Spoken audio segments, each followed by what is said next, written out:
Megan, first of all, thanks so much for being on the program today. I've been really excited to have this chat with you ever since I saw you speak at the True Charity Conference in Huntsville, Alabama. I guess it's been a couple of months ago now.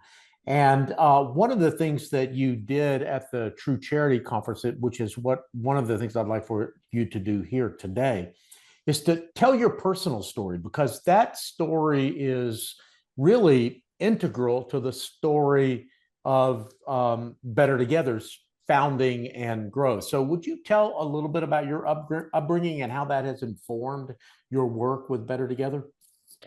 Yeah, so thank you so much for having me. It's an honor to be here, and I am grateful for the opportunity to share my story and a little bit about just the work we do at Better Together. But when I was growing up, my parents really struggled. Life was hard. Both my parents didn't know the Lord, and my dad was a plumber, and he had a accident at work and got addicted to opiates. And that addiction led to him losing his job, which led to an addiction to alcohol, which led to an addiction to cocaine. And my dad coming home really drunk, really angry one night under the influence. And I was only 6 years old. And I remember tucking my little brothers behind the couch as my mom and dad fought in the kitchen. And it escalated to the point, and it never happened before. It was the first time things had gotten violent, and my dad had got a shotgun out and put it right against my mom's forehead and threatened to shoot her. And I didn't know any better, but I grabbed a baseball bat and I put myself in between my mom and dad, and I just begged him to stop. And my dad's eyes filled up with tears that night. He ended up leaving, and my mom knew the situation was no longer safe. She needed help, but she had three young children under the age of 6. She needed support. She couldn't do it alone.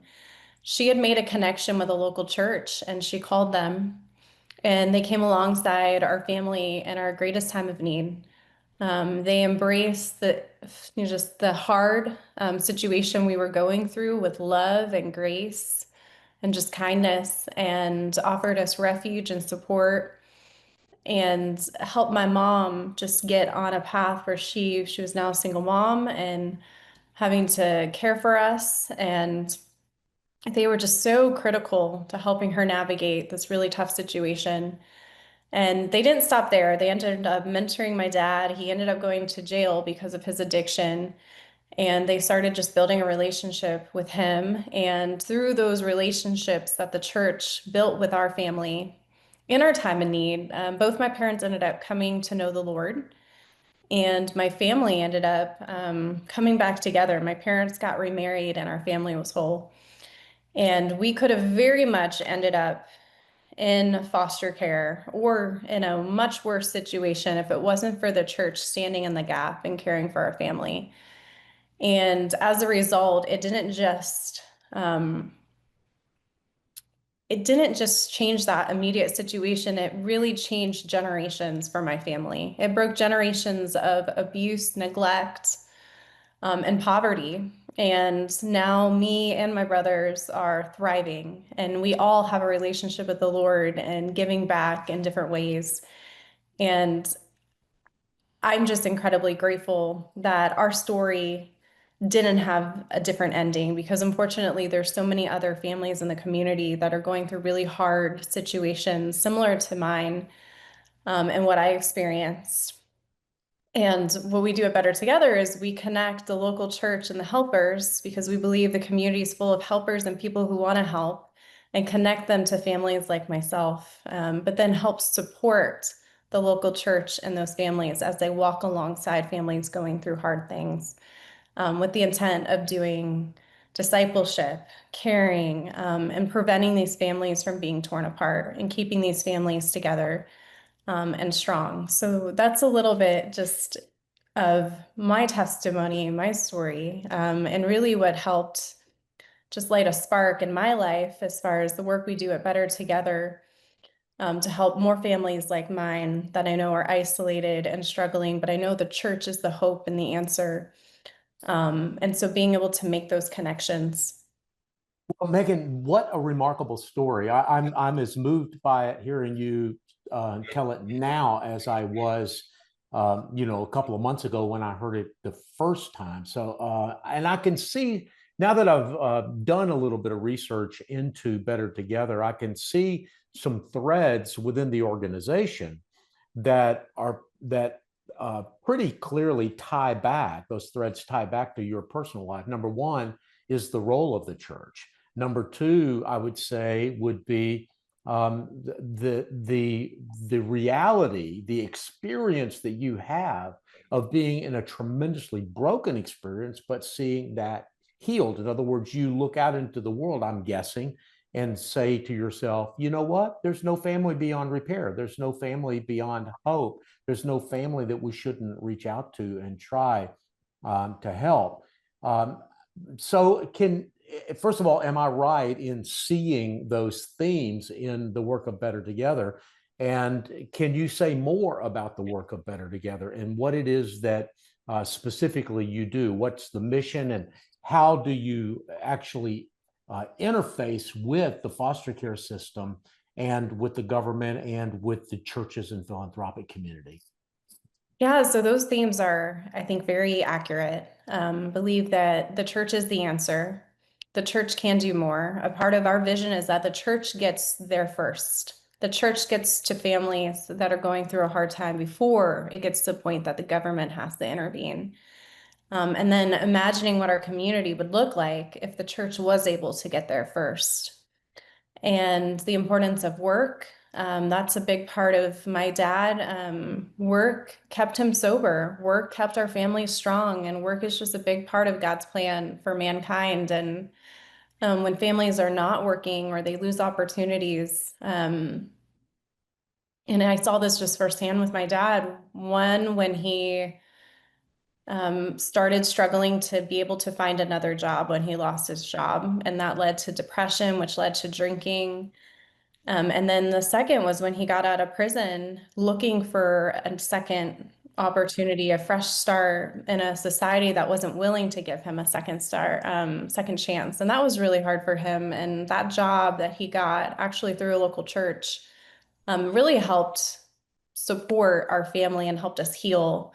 It kept him sober, it kept him clean, it helped us heal as a family. And the government has a really big job to do. A lot of children and families are in the foster care system, and I worked in foster care. I was a case manager for many years. That's how I started my career. And a lot of the families love their kids. But a big part of why kids enter foster care, over 60%, is it's poverty. It's not that these parents don't love their children, it's they're isolated and they do not have a support system, and small problems become large problems to the point families get in these crisis situations similar to my family, and they have nobody to call in their time of need.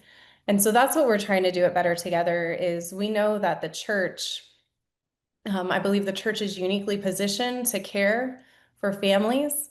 And I agree with you 100%. It's no, like, it doesn't matter what families are going through. There's this beautiful gift of restoration. Like, God can heal the brokenness. God can transform lives. We see that every single just day. And my family is just a result of that because the church stepped in to this broken, messy situation. It changed the whole trajectory of our family. And so being able to help the church be the church to the community, to get to families first, but do it in a way that is really helping a family be able to address the root cause of what's going on. And we see it at Better Together. There's kind of three pillars is um, it is relationships. We need to be in community. We need relationships. We need people. We need healthy, loving people. God built us to be in relationships. And then we see work as a really important piece of God's plan for families. And work is really critical. And then we see just a relationship with the Lord. That transformation can happen. And so our just mission is really to come alongside the church and help them do those three things really well. Um, So, I'm sorry, finish your thought, Megan. Oh, and so we've just with the state is they have a big job to do. They get a lot of children and families, and we're privately funded. We're faith-based, unapologetically, and but we've been able to build this really great relationship with the state where instead of closing cases or putting children in the foster care, they will connect these families to our church partners and volunteers, and we can intervene and help keep these families together and their kids out of foster care. Which the more kids we can keep out of foster care, the better, because it means they're home with their families and their families are together and just believe that the church is the answer for a lot of families going through hard things instead of the government. So trying to really flip that script where the church and the community is the first responders, and then the government can intervene if it's beyond what the church can really do to help support these families. So talk to me a little bit about that sort of point of interaction. There's a family in crisis. Um, do do do you have a government, a state caseworker call your organization and say, "Hey, I'm trying to keep this person, this family out of the foster care system. Can you help?" Or do you get your first call from the church? Or do you get your first call from the family? Or is it all three? So it's all three. About 40% of our referrals will come directly from law enforcement, so police officers, hospital workers, school teachers, or the Department of Children and Families. Sometimes it will be a self-refer, so another parent tells another parent.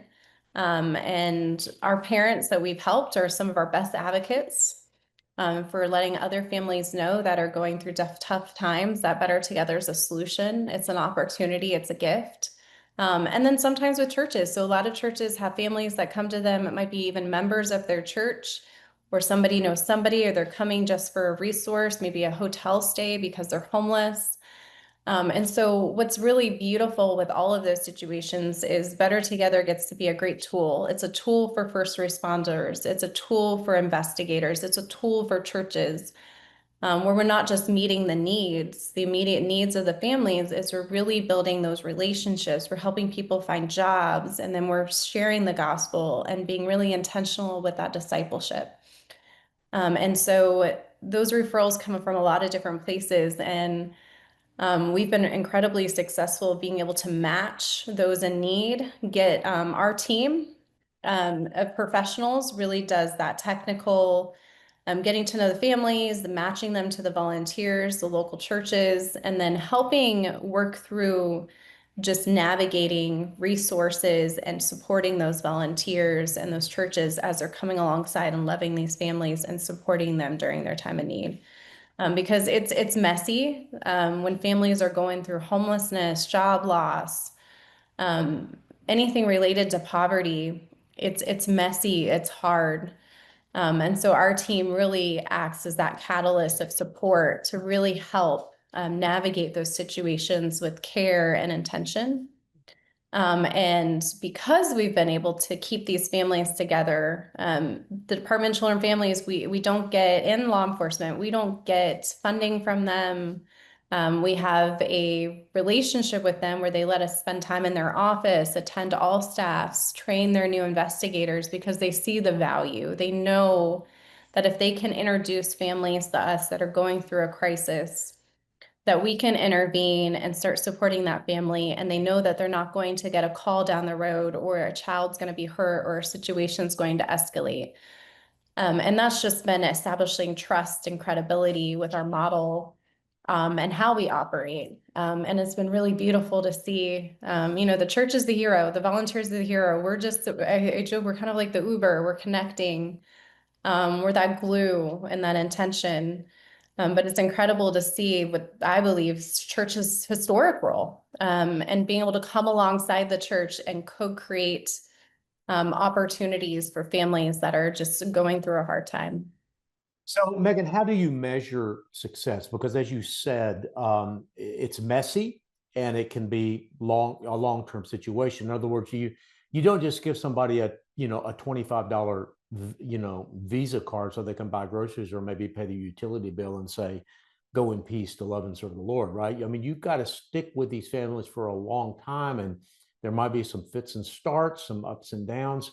How do you is there a graduation day from your program? Is there a moment where you can say, we started with this family here and we took them to here and they no longer need us? How do you evaluate? How do you answer those kinds of questions? Yeah, so great question. I'd say as we've grown, we've learned a lot and we're continuing to just evolve as far as like our what we're measuring, why we're measuring it. For us is we want to make sure that we're getting to the root of what's going on with this family. And the end result is this family isn't having further intervention with the Department of Children and Families. The kids are not going into foster care, that people are finding work. And so we look at what is the situation, and we have a few different outcomes we look at. We look at the involvement of the dad. Are they working? Do they have stable transportation, childcare? And then we work intentionally to try to improve each of those areas and help empower the parents to take steps. And so not doing all the work for them, but really empowering them and helping them navigate resources, and then connecting them to relationships that are going to help support them as parents, as they're working to put the precious pieces of their lives back together and build a stronger foundation for their children.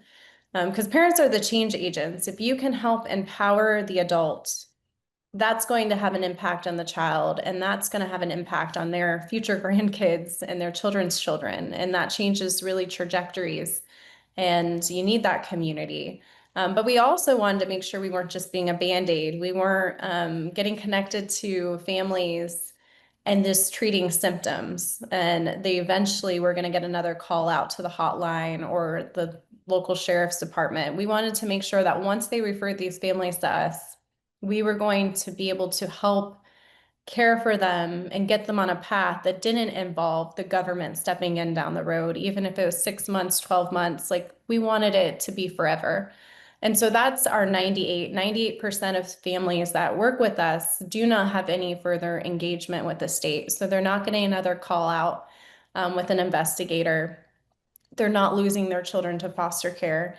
And that's significant because historically, it's been around 60% of our referrals have come directly from the Department of Children and Families. So these are families that have an open investigation. They're teetering right on the line of potentially losing their children.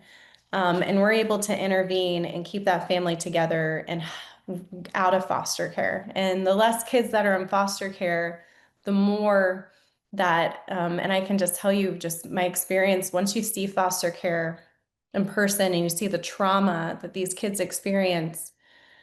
I had kids on my caseload that were 5 and only 5 years old and twins, and they had been in 22 different foster homes by the age of 5. And it's just heartbreaking. And the church Yeah. has this opportunity to prevent that trauma that these kids are going to carry with them the rest of their lives. And we just know that God's plan is family. Family is such a big part of just you to have a strong community, you have to have strong families. And the family is so important, but you have to have that community. You need to have those pieces that we talked about earlier, work, community, faith, to be able to weather the storms in life. Megan, you guys have grown remarkably in the last few years. I was looking at your financial statements, and I'm in the Form 990s are a year or two behind, but the last one that I saw, I believe, was 2023, and you had grown from basically zero to about a $15 million in revenue by then. I don't know where you are today. You may be more, you may be less. I'm not sure. But that's by any measure, that's remarkable growth. I mean, the average Christian nonprofit in this country has revenue of less than $1 million. So to grow as rapidly as you have has been amazing. You're based in Naples, Florida. I know that the majority of your work is done in Florida. Talk to me a little bit about how you grew so fast. Number one, because I know we've got a lot of Christian nonprofit leaders that are and donors that are listening to this podcast. And you know, they like to know what success looks like. And you've clearly had some success both in the fundraising and the organizational arena. But also talk to me a little bit about the future. Are y'all going to stick to Florida? Are you expanding around the country? Will you need, because each state has a different regimen, shall we say? The foster care system, the DSS system is different from state to state. Are you going to franchise this model, or what does that look like? Yeah, so we have been very blessed. And I'd say God has just put really great mentors in my life. We have a great board, great supporters who have been partners to us over the years. And one of the lessons we learned early was just a lot of focus. If we're going to do what we're doing, let's do it really well, create a model that can be replicated, and then take that model and then start growing it and expanding it. Um, and so we have really been focused on Florida. Let's do Florida really well. It's like 5 states in one. If we can do it here, we can do it anywhere. And our jobs ministry has just been a journey of how do we scale that, continue to make that accessible to all churches throughout the US that want to start a jobs ministry, that want to make that a core part of how they serve the community. And so our jobs ministry has just grown a lot faster. It's just a model that is more of empowering local churches and training them and their teams to start a jobs ministry. But our families ministry does take a little bit more team members. It takes, there's a vetting piece, there's a relationship with the state, law enforcement, and just being able to, we need a team to really be able to support our churches and support our volunteers as we navigate. So there's been a lot of intentionality and focus and discipline as far as being intentional on how we scale and when we scale. And we, build a model, made sure we had really strong outcomes, continuing to just learn and evolve. And that has been successful in helping us create revenue to help scale the work we're doing in different communities. And so that has really been a big part of just how we've grown. And there's been some lessons along the way. So we just making sure we have the resources in place first before we go into a new area. We use our jobs ministry as a great way to start building relationships and communities, building awareness. And a lot of our donors who have supported us over the years have just been really great partners, partnering alongside us and giving us just really great advice, connections, relationships. And so that has just been incredible relationships to have over this journey. And I think even just the relationships and the model we've built with the state is unique. It's different. We made a commitment to be privately funded in the very beginning. We actually started taking an appropriation. That's how we started with the state. And we made a commitment to be privately funded, and how we did charity, doing it different and kind of trailblazing our own path. And we kind Megan, of felt like a little bit of an imposter in the beginning, doing things differently. yeah. It has really paid off as far as just that continuation of learning, that discipline, and just making sure we have a model that really works. And when something isn't working, we can see it, identify it, and keep tweaking it. And that has really paid off over the years.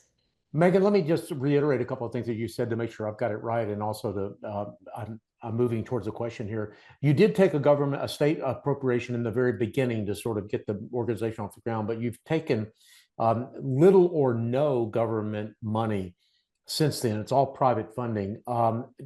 Have you found that most of that private funding has come from a few big donors, or is it grassroots, or is it a little of both? A little bit of both. So we've had some really great donors who have supported us 6 and 7 figures over the years, and incredibly grateful for them. And that has just been, again, just having really good partnerships and being accountable to doing what we said we're going to do and doing it with integrity and making sure we are being good stewards of those resources. Is the long-term goal to move towards a more grassroots base or maybe church-supported base, or do you think you will always have sort of that combination, be a both and rather than an either or? We want both. So as we were able to get seed money to grow into some of these new regions of Florida, but the goal is to really be grassroots in each of those regions and just continue to grow and diversify our donor base. So we've been able to do that in a few of our areas. And it's great to see churches, corporations, our jobs ministry. We get a lot of corporations that support us because we're helping fill talent needs that they have within their corporations and their businesses. And so to be able to see them as a partner and be able to add value. And then our church partners, Jacksonville is a great example. We had several churches band together to help us grow and expand our families ministry up in Jacksonville. And so it's really, just growing that base, but also building real intentional relationships and kind of thinking outside the box. We've always kind of thought outside the box when it comes to fundraising and how we're approaching our relationships with our donors. And um, that has really, I think, paid off over the years as well. And it's something we're still continuing to learn and grow in as we've grown as an organization. Megan, I've read an article that you did with Philanthropy Roundtable, and you said a couple of things in that interview that were fairly provocative and interesting to me. Number one was that you said that you wanted to decrease the need for foster care in Florida by 20% over the next 5 years. And the other thing that you said, you want to be in over 200 major cities across the United States, also within the next 5 years, which is those are both pretty remarkable goals. And Godspeed you on those. I hope you get there. But one of the things that you said also in that interview was that the foster care is a $45 billion failed system that hasn't been disrupted. It sounds to me and the reason I wanted to share kind of both of those little factoids before I got you to respond is it sounds like your position is that the foster care system is broke, and what we really need to do is to not reform it, but replace it. And the only way we can replace it is to grow at that exponential rate that you're talking about. Am I hearing you right? Yeah, so I've always thought of our team and the work we're doing as a disruptor. And it's a $45 billion failed organization. By the time that kids and families go to foster care, the trauma and what has happened in these families, a lot of these families, it's generational. Foster care breeds more foster care. So many children, families that are a product of the foster care system end up losing their kids to foster care. And so my thought was we can disrupt this by just avoiding the need. So not replacing it, but just getting to families first. And if we can help, like it's a machine, it's a government machine that is really good at tearing families apart, but struggles at putting them back together. There's evil in this world. There's a need for foster care. There always will be. But I really believe that a majority of these children and families can avoid foster care if we can get to those families more upstream. If we can get to those families, especially in situations of poverty and neglect, we've been able to prove if we can get there first, we can keep kids out of foster care. And then the ones that do need to be there, the state can do a much better job caring for those children and families. But right now, it's overwhelmed. Does not have a great track record, despite having really great people. There's great people in the system. But it's still a government system. It's just government is not equipped to care for families the way community is. Yeah. And so that's the vision of Better Together is how can we equip the church and the community volunteers to be able to support communities and families and avoid government, where government is only responding to situations where the community, it's beyond the extent the community can care for these families, and they do need that government intervention.